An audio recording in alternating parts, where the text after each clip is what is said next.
makeascene.org brings you the artist-owned ecosystem, replacing the label, distributor, and platform. Okay, so let's just dive right in. You know that feeling? I think a lot of artists do. The show's over, the adrenaline's fading, and you're looking at your phone, it's just buzzing with likes, comments, engagement, but none of it is paying the bills. And this quote from makeascene.org, man, it just nails it. That feeling like you're just spinning your wheels, that's not a career. It's a dependency on systems that you just don't control. So how in the world did we get here? Well, for decades, the music industry sold this one big dream, right? But the modern version of that dream, yeah, it's got a pretty nasty twist. The old fantasy was super simple, right? Get signed, get promoted, cash the checks.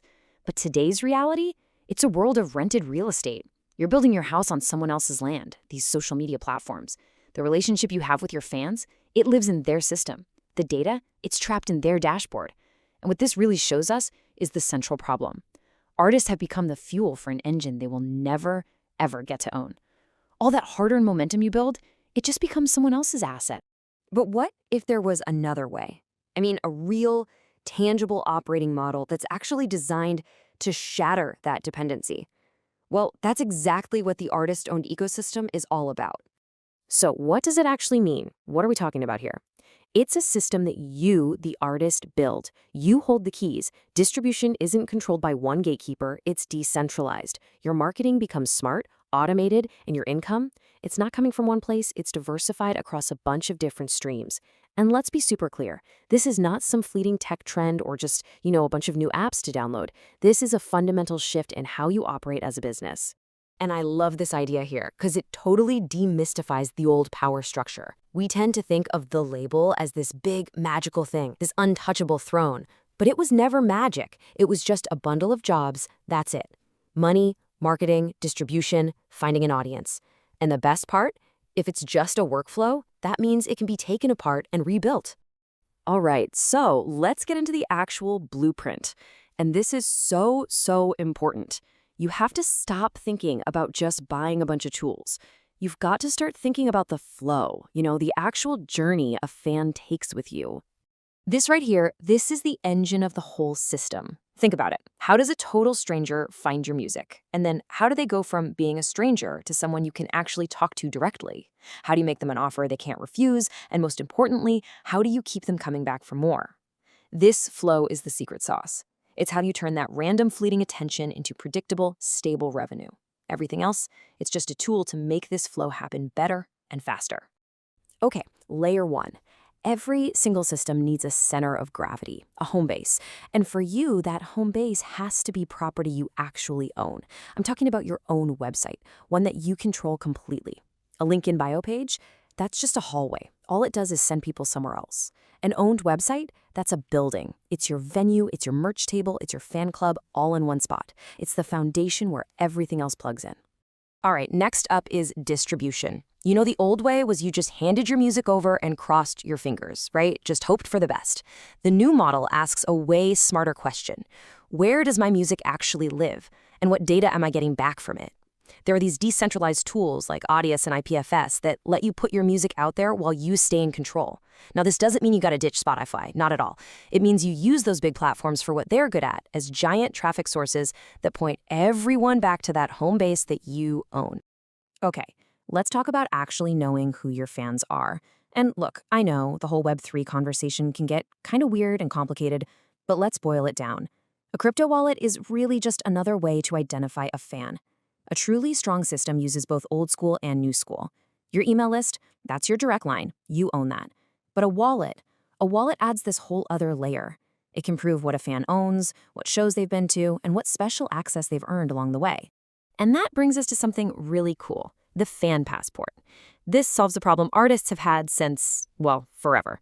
Think about it. Someone comes to your show, they buy a t-shirt, and poof, that moment is gone. It just vanishes.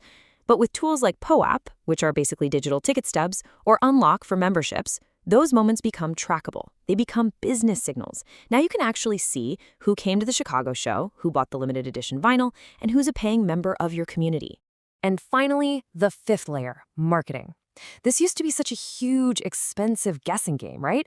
So much wasted money. But AI tools have completely changed the game. And no, they don't replace your creativity. They're like a superpower for it. They make it cheaper and easier to plan campaigns, create content, and spot patterns in your data. All of a sudden, a tiny team, maybe just you, can use analytics to see which cities are blowing up or which songs people listen to when they're in a certain mood.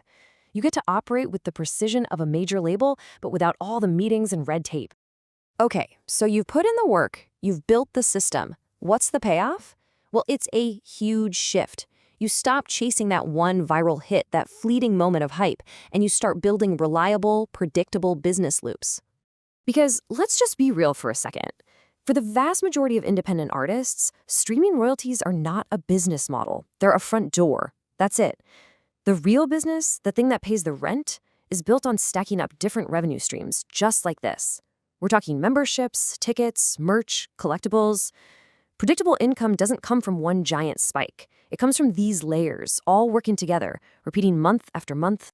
And this really is the bottom line. Real stability doesn't come from a viral moment.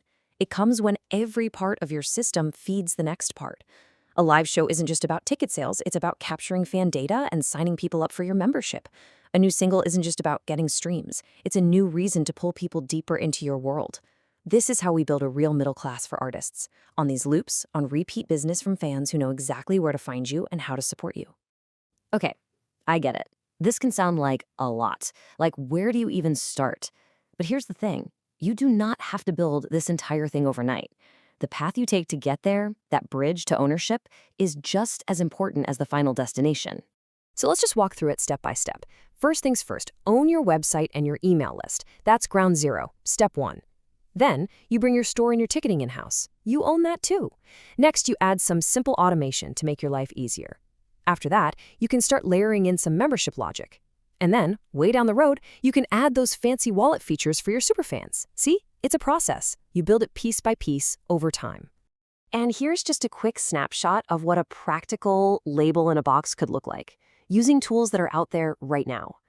But again, and I can't stress this enough, don't get hung up on the specific tools. The brand names aren't what matters.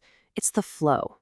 The system only works when every single layer is designed to move a fan closer to you and, in turn, move you closer to that stable, repeatable income. And this is maybe the biggest mindset shift of all. The whole idea of an artist-owned ecosystem isn't about being anti-help. It's about being anti-dependent. Of course, there's still room for amazing partners, publicists, agents, managers, you name it. But this model makes sure that you own the core assets, the fan relationships, the data, the money. You're building a strong business spine so you can work with people from a position of strength, not a position of desperation. So I'll leave you with this one big question from makingascene.org to think about.